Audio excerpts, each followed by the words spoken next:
Hey everyone, welcome to another session of Conversations with Courageous Cancer Warriors. Today we have such a gift of a guest. She is an expert in movement and breath work. She is a master at taking people through change with these amazing practices. I want to welcome Jill Thiry. Jill, thank you so much for being here. Thank you for inviting me, Lori.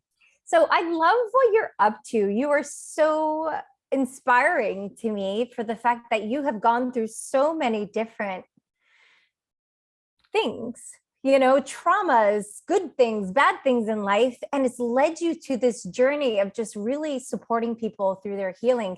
I would love to hear a little bit about your journey. Well, thank you for asking. And I truly started over 40 years ago, believe it or not, with my first session with my father and brother siblings. So I will go back, but I went through a trauma, and it wasn't well, I didn't realize at that point in time that it was a health trauma, but it was a divorce. And my father and brothers had gotten together annually as an accountability group for themselves to lead their best lives. And one year they opened it up to all the family. And I was going through a hard time. And I was like, I think I could use this right now. And that started me on a path of change and accountability that has now brought me along on a path of supporting change and living your best life positively and kindly and lovingly for others. And it all started with that first time with my father and brothers. Yeah, I love that. So as you know, that's what we're about here in this show of like, you know what, everybody's going through some form of trauma. And I agree with you that divorce is a traumatic event. There is a loss of a relationship there. There's many people involved. It's just not the two people that are separating from each other. And I know personally from firsthand experience that was part of my traumatic, I wanted to use the word effect, but that's not what I'm looking for. Awakening. That was part of awakening. Yeah, great one. But that ultimately led to me getting cancer because I was so traumatized by going through that process. And as you know, cancer usually shows up 7 to 10 years from a life trauma, such as divorce. And if I date back to when I was diagnosed to having my divorce, it was literally 7 years. So I'm clear that did not support my health by any means. So that's why I think I really resonate with what you're up to, because some people think you need to have a trauma like cancer in order to seek some support like you're talking about, that you provide. So now you said that you had gone through this with your brothers and father. So tell me a little bit more about that. Well, they just got together once a year and started what they called Boys Weekend. And so I started participating in Boys Weekend. And what it was something that I still practice and now it's formed Club Change, which is an easy process of identifying steps that kind of move you through fear. We all, regarding wherever we are and supporting someone with cancer, or as I just told you, I'm kind of dealing with COVID right now, and even kind of processing through that fear of, oh, what if, and thank goodness I'm here, that there are simple steps that we can take that are kind to ourselves. But it starts with showing up for yourself and then thinking about it. So I have an 8-step process in Club Change that helps people show up for themselves, think about what it is they want, write it, envision it, choose it, narrow it down to something that is choosable and practicable and trackable and shareable. So those are my 8 steps, I call them, the kind of an 8-step process to changing in a way that's very loving and kind and simple and supported by a community and allows yourself, we do a lot of breath work and mindfulness, and we do a lot of sharing verbally, right? So you end up with a mantra at the end of this class, and maybe at the end of this podcast, we'll have a chance to do a quick exercise. But when we do that, you have a mantra, and I actually encourage people practice this, put this word on your mirror, and every time you look at it, say, I choose I will, I am, versus what we typically naturally go to, which is we're perfectionist, we're critical of ourselves, we go to a worry state of things that are never going to happen, but they're in that, 20 to 90,000 thoughts that we've grown up with for decades that we have no idea is really poisoning our health system, mentally, spiritually, physically. And when we can change that up, and I just help people do that. That's all. It's amazing to me that it just feels like it's been gifted to me. And every day I find a new way to share it and practice it, including here with you. So I really want to, again, thank you for helping me share the gifts that have been given to me. Oh my goodness, it's our honor that you're here. So I love what you said about choosing, how did you word it? I choose, I will, I am. Is that what you said? Yes, we find a word and I invite people to practice it every day.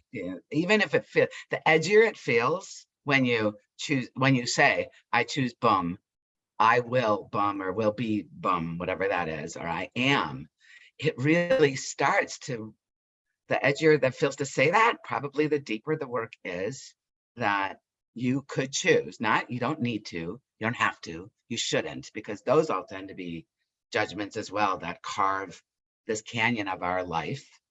And when we go to the edgy places, our edges, I call it your life canyon, right? Because it gets comfortable and safe and repetitive. But the edgy stuff is up on those edges. And when you allow yourself to go to the edgy place and get comfortable being there, you carve new rivulets into your canyon. I love that. I love that. And it's so that resonates with me. We're in the process of buying a house. And we did exactly what you said. We're like, okay, we narrowed it down to what town? We narrowed it down to what do we like about the town? We narrowed it down to, okay, what part of the town do we want to be in? What works for us? So when people think about something so specific as buying a house per se, or a car, or a materialistic thing, it's so easy for us to keep narrowing down. What is it that you want? Do you want leather interiors? Do you want cloth interiors? Do you want, power windows, power locks? Or no, are you, and I say this as a joke because I just bought a Jeep and it still has the crank windows, right? And my love is like, Lori, it's a Jeep. Like there's nothing like power about it because the intention is to take the doors off and just live with it and be like back to basics with it, which is what I'm all about. And he's like, you can't go getting power windows and power locks. And so it's been a discussion here. So when you say that to me, that's what's resonating. It's like, we get to choose all this stuff when we, and we intentionally choose when we deal with materialistic stuff, but we don't do that in our spiritual life. And I love that you have created this insight for our listeners today that is so powerful. So guys, those of you listening, you get to choose it. Do you want the power windows or do you want the crank windows in your life? Not just your vehicle, like you deserve to have that distinction. So I'd love to hear from you. You've worked with many, many people. What has been one testimonial that maybe you could share with us that somebody having gone through your program is like, this is what I got from it? Well, I just want to go back to two things that you said because they are important in the testimonials. One, intention. The power of intention is amazing. And I just had no idea. Even that word came to my practice and sharing in a very amazing way. And it's everything. And not just setting that intention, but then you're right, choosing it and practicing it. And your choice of a Jeep is like, there's no gray there. It's not like, I want kind of a Jeep, or right. I want to just try a Jeep. It's like, no, it's a yes, no thing. And when you put that out in your world, like yes or no, this is how I'm going to practice my intention. I'm going to speak it. I'm going to do it. It's just super powerful, and it happens. So when people join me for a set intention class and we end up with a word mantra, then some people choose to join me for the 8-week club that follows that. Some of them are 6 weeks, some of them are 8 weeks. I'm about to add some quarterly ones, but we practice them. So my observation is that, let me give you a good testimony. So one, one person, I was just shocked. Her mantra was joy. And I was like, oh, that's like so kind of esoteric and not specific. But every week, religiously, with that mantra, I am joy, I will be joy, I choose joy, we set 3 very measurable, kind practices every week. And this is where the work comes in that she could do to practice joy. Yeah. And the amazing thing is after like 5 weeks, like it really only takes 3 to 4 weeks for somebody to kind of carve in a new practice where it becomes more repetitive naturally, becomes more habitual. She was like, oh my God, Joe, I'm no longer traumatized by losing my house. I'm no longer traumatized by this cancer diagnosis. I can find this practice that brings me joy, and I'm doing it. And so guess what? She had joy, and she found, Yeah. so, and I tend to work with a lot of people who are making major life changes. So moving, changing careers, starting, building a business, going into retirement, right? Like I'm in that age group where I call it rewirement, right? Like I'm not dying of cancer. I'm living with cancer. I am in recovery. I am healing. I am not practicing the negative things. I am living in my joy. I am rewiring my body, my mind, and my spirit. And it's amazing how people, all of us, me included, I'm a stretch goal person, right? Let me do 5 things at the same time and I can do it all, right? And through this process, I've learned to just slow down and be grateful. And my club members have found that and find something practicable. And then the path unfolds on itself. Yeah. Oh, you said so many good things and you recreated me so many times, right? I have changed where I live, even though the catalyst was a natural disaster known as a tornado.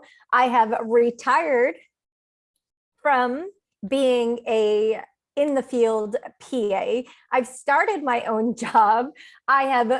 We're about to close in a house in 3 weeks. I have and by you sharing that, you made me realize, you know what? I am moving forward. I am doing all the things intentionally, right? This is not by accident that I ended up in Tampa. Like we chose this life. We looked at what did we want? How did we want it to look? And I was very clear. I'm like, I'm a beach baby. Like I need the ocean by me. Like my last name's Marini, right? Like there's no way I'm getting around that. So being landlocked for me really was difficult. And so what I love in what you're saying, and I really want people to hear this, we are not our circumstances, right? Like I say it all the time, I'm not cancer. I'm just somebody who's living with cancer, and I will not allow it to define me any other way. So I love what you're up to. And you had mentioned maybe we could go through a little bit of your practice. Would that be something we could do? Yes. And in fact, I would like to share one more thing. So Yeah. my favorite boss and friend, she's a miracle cancer survivor, right? Like she was given for brain cancer, 6-month diagnosis, and is now still 18 years later, gloriously living her life. And my father did not have the same story, but I think all the people who have involved me in their, in what would seem traumatic initially. In fact, I've got a friend who just is processing the C-word diagnosis. And it is a gift for everyone to share, like to go in those hard places with honesty and authenticity and share where you are, because it has changed my life. I mean, it helped me change my career from being a road warrior and a group publisher to, wow, I can choose to be with my God-given talents, not my comparisons, my comparing to everybody else and competing with everyone else and going for all the materialistic things that really don't mean anything in the end, right? Our health Exactly. and our wellness is number one, even before our family and our friendships, because we aren't great relationship people without that. That's my experience. Agreed. 1000%. 1000%. So thank you for sharing with everyone. And so yeah, so let's do this practice. And I'm thinking I wrote down some questions. So in order to do this, I'd like to get people out of their heads. So I invite everyone, including you, to just grab a little piece of paper and put it in front of you, because I'm a tactile person. Like recording it on a phone doesn't work. Like, so a little piece of paper, put it in front of you. And then let's just close our eyes and tuck in our chin and take a breath in and out and arrive here right now for our intentions for ourselves. So let's bring in our future intentions for ourselves into this present moment with a breath. Inhaling up the front of your body and exhaling. And what I'd like you to consider right now is, what would bring you joy in the next, let's say, just week? What would bring you joy in the next week? And then I'd like you to, when you're comfortable, so breathe that in, be with all of those words that come to you that would bring you joy in the next week, and word board them on your sheet of paper. So I made a little example. So write anything that comes to your mind on your sheet of paper in a 1-word or 2-word answer, and use the whole sheet of paper, like every corner, no lists, no columns. So nothing is more important than something else. And you could have 1, you could have 3, you could have, I wouldn't do more than say 7 or 10. And let me know when you're done.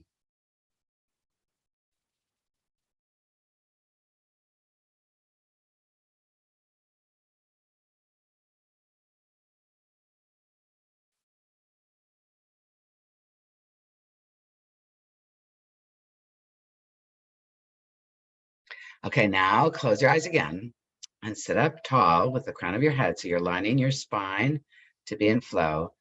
And I want you now to go out to a week in the future, 7 days from now. I would like you to envision yourself in your mind's eye having achieved all of these things miraculously. Like I waved a wand and all of these things you were able to do that brought you joy. And here you are now at the end of the week. So picture yourself in your mind's eye, smell yourself, taste yourself, see yourself, spin yourself around, feel yourself. Where are you? What are you wearing? Who's around you? Just drink that in with your breath. And give yourself an adjective that describes you at the end of this week, when you've done all of these joyful things for yourself. They've just magically appeared, no effort. And then maybe there's another adjective that describes you. And then maybe a third. And write those words in between all these words.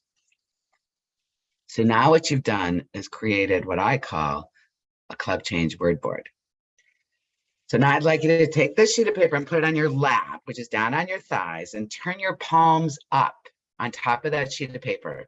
So now these words are kind of burning or rubbing this like wonderful feeling on the back of your hands. And close your eyes and tuck your chin again. Come in touch with your breath and allow all of these words of intention to be with you right here, right now. They're all here with you equally, lovingly, compassionately. I'm going to read you one of my favorite poems by James Broughton entitled "This Is It." So just be here with it, because this is it. This is really it.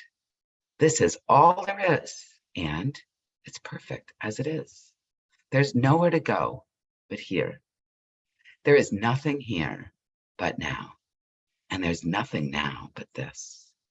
And this is it. This is really it.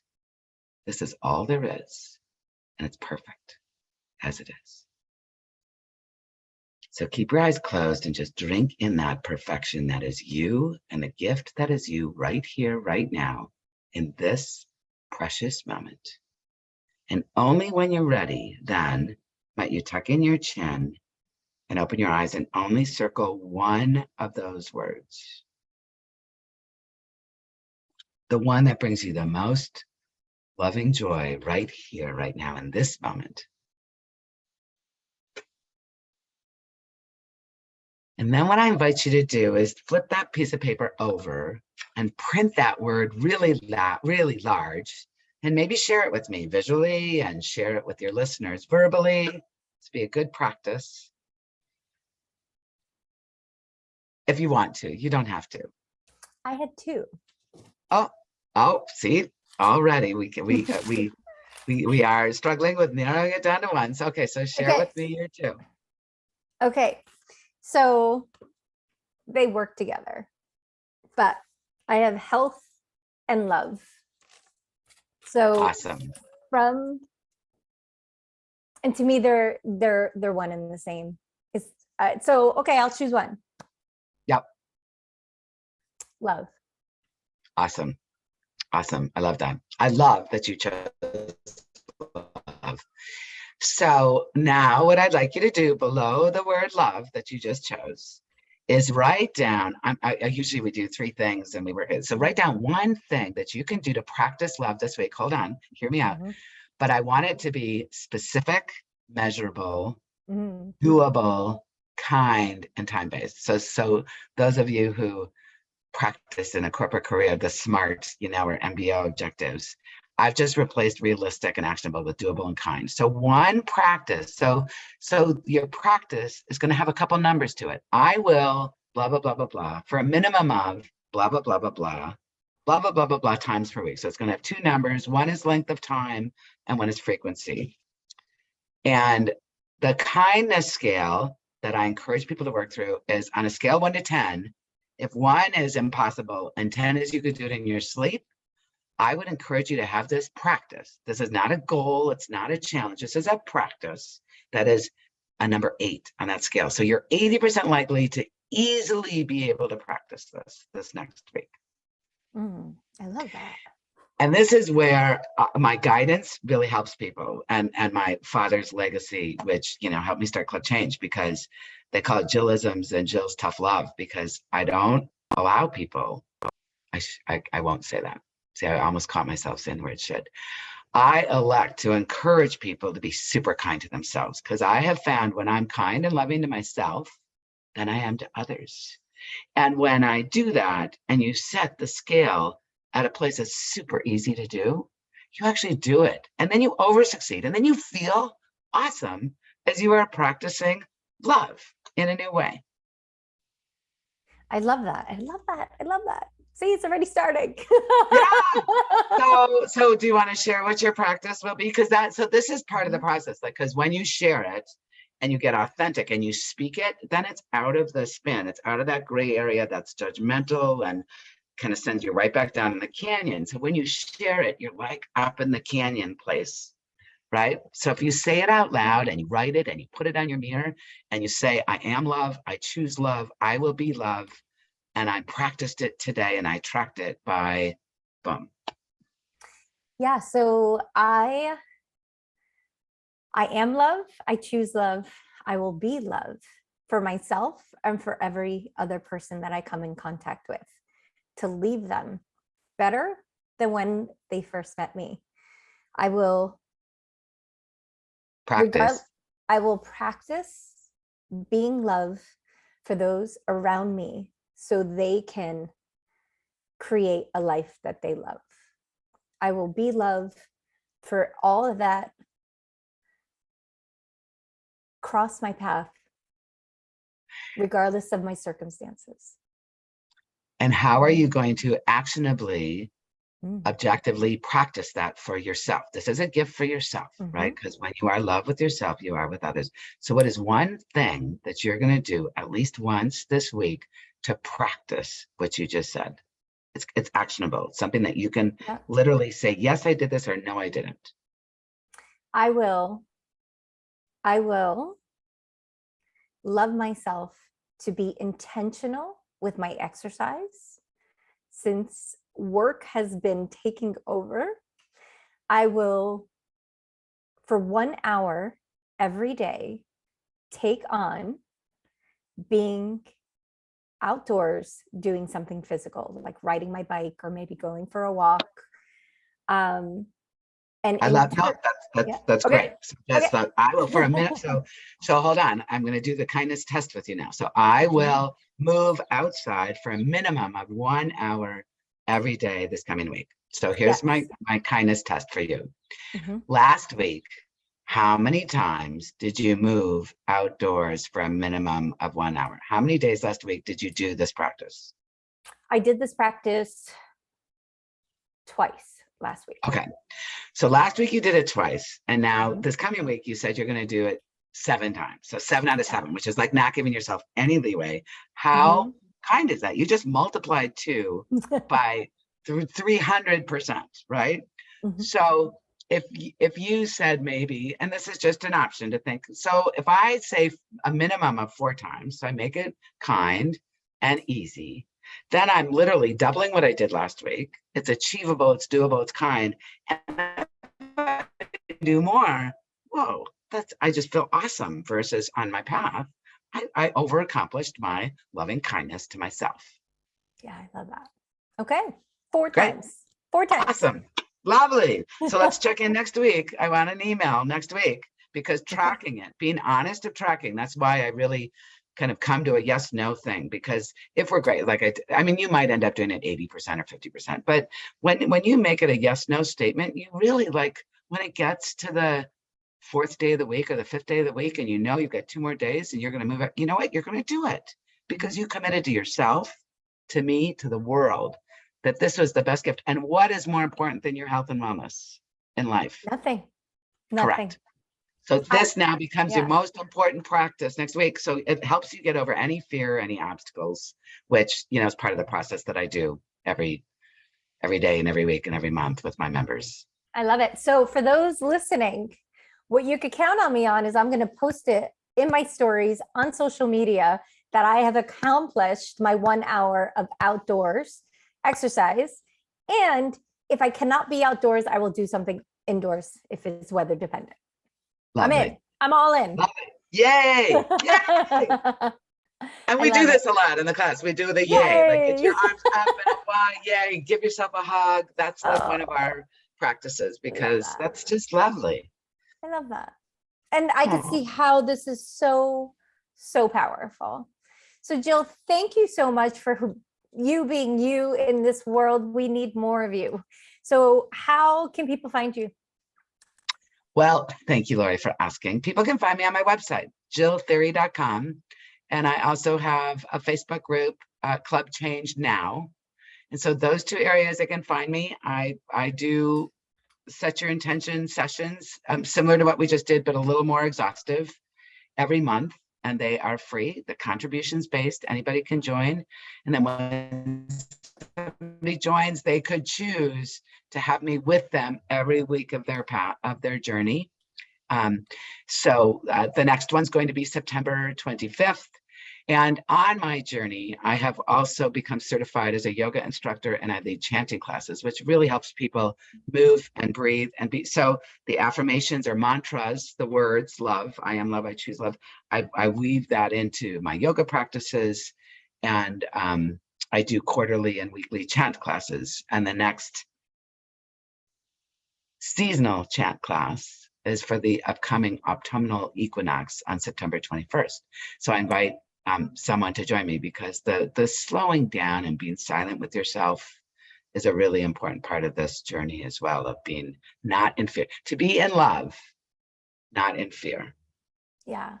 And thank you. Thank you so much for, providing that information and just giving this gift to the listeners. And the one thing that's coming up for me that I feel I need to share is that it's no surprise that you showed up here today, because the word that I've been receiving, ironically enough, that has been coming in my path, I've seen it everywhere now this week, is to receive. Wow. And so I receive you and the gifts that you are for myself and for those listening. You just gave me goosebumps all over. Thank you. Thank you.